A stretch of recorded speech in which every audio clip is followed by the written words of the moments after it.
Sir, as irrigation minister now, I'll just briefly summarize చేసి కొంత national media ఉన్నారు కాబట్టి కొంత ఇంగ్లీష్లో మాట్లాడతాను.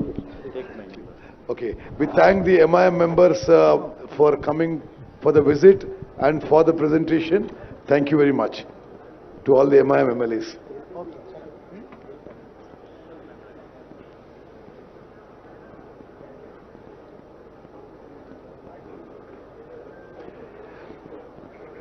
సరే, మీడియా మిత్రులకి నమస్కారం. మీరు స్టేట్ అండ్ నేషనల్ మీడియా చాలా ఎఫర్ట్తో చాలా టైం కేటాయించి you have spent your valuable time in a long travel from Hyderabad to here. We are very grateful to you. I'll just summarize in 4-5 minutes and then my colleague from the Communist Party of India will speak and we'll try to end the thing. Possibly in post-independent India, Swatantra Bharat Deshanlo, ఇంత shameful incident, ఇంత పెద్ద scam, ఇంత పెద్ద స్కాండలు, ఇంత పెద్ద కుంభకోణం మరి మరొకటి ఉండకపోవచ్చు. 94,000 కోట్ల రూపాయలు ప్రజాధనం ఖర్చు పెట్టి కేవలం 90,000 ఎకరాలు కొత్త ఆయకట్టు జనరేట్ చేయడం జరిగింది. ఆ 94,000 కోట్లలో 61,000 కోట్లని మనందరినీ తాకట్టు పెట్టి, మన పిల్లల్ని తాకట్టు పెట్టి హై ఇంట్రెస్ట్ లోన్స్ తీసుకొచ్చి ఈ ప్రాజెక్టు మీద ఖర్చు పెట్టినరు. మరో 33,000 కోట్లు మన నుంచి కలెక్ట్ చేసిన ట్యాక్సెస్, పన్నులు నుంచి ఖర్చు పెట్టడం జరిగింది. అదేవిధంగా ఇంకొక ఇంపార్టెంట్ పాయింట్ ఏంటంటే, అసలు ఈ ప్రాజెక్టు మొదలుపెట్టింది కాంగ్రెస్ ప్రభుత్వం రాజశేఖర గారి హయాంలో 38,000 కోట్లతో 16 లక్షల ఎకరాలకి ఆయకట్టు. This project was envisaged in the earlier Congress government as 38,000 crore project irrigating 16 lakh acres. On the name of so-called re-engineering, officially the project cost is escalated to 80,000 crores for nearly the same new ayacut. Now, already expenditure is 94,000 crores and at the minimum another 40,000 crores are required to complete the project. This is the official figures as per the chief engineer's thing. కొన్ని విషయాలు నేను highlight చేస్తున్నాను. అసలు ఎంత తుగ్లక్, ఒక Mohammed bin Tughlaq కూడా వీళ్ళు చేసిన పని చూసి సిగ్గుపడతాడు. In all the barrages there is a difference between barrages and dams.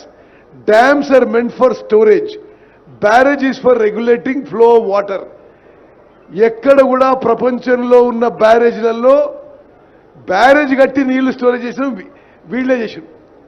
The biggest barrages in the world capacity is 2 TMC, 3 TMC, maybe maximum 4 TMC. వీళ్ళు ఈ మేడిగడ్డ బ్యారేజ్లో 10, 11, 12, 14 TMCలు స్టోర్ చేసి ఫోటోలు తీసుకొని ఎన్నికల ముందు ఏదో గోదావరి జలకళ అని చెప్పి అన్ని పేపర్లో మీడియా ఇవ్వడం జరిగింది. అంటే basic principles of irrigation were not followed, basic principles of water management were not followed, basic principles of financial management not followed. And ఏ స్థాయిలో కరప్షన్ జరిగిందంటే ఆలోచన చేయండి. ఒకటే ఉదాహరణ ఇస్తున్నావు. This Medigadda barrage tender was given at 1,800 crores. ఎవరు బాధ్యులు? ఇది 4,600 కోట్లు ప్రజాధనం ముందు escalation of cost and then the Medigadda barrage collapses. అంటే this is just not this. నేను ఇప్పుడు 2 months అయింది ఇరిగేషన్ మినిస్టర్ అయ్యి. ఏ వర్క్ చూసినా 100 రూపాయలు టెండర్ పిలుస్తారు, ఆ తర్వాత దాన్ని 500 రూపాయలు చేస్తారు. ఇది ఒక భారీ కుంభకోణం. తప్పనిసరిగా క్యాబినెట్లో చర్చించి ఇది క్రిమినల్ ఇన్వెస్టిగేషన్ కూడా ముందుకు పోతామని చెప్పి నేను మనం చేస్తున్నాను. అదేవిధంగా ఒక చాలా ముఖ్యమైన విషయం, 21 అక్టోబర్ ఈ సంఘటన జరిగింది. Today is what date? 13th అనుకుంటా, 13th February.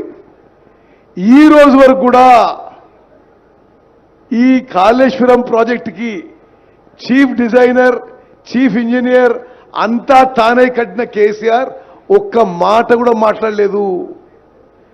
21st October when it collapsed, till we were sworn in the government on 7th for 40-45 days, ఆయనే ముఖ్యమంత్రి, నోరు తెరవలేదు. ఆ రోజు నుంచి ఈ రోజు కూడా ఒక్క మాట కూడా మాట్లాడకపోవడం ఇది చాలా దురదృష్టకరం. మీడియా కూడా గమనించాలని చెప్పి నేను మనం చేస్తున్నాను. అదేవిధంగా నేషనల్ డ్యామ్ సేఫ్టీ అథారిటీ ఒక constitutional body created by an act of parliament. They have given a damning indictment of the state government on design, construction, maintenance, all aspects of Medigadda barrage, calling it a total failure of the earlier government and the earlier irrigation department.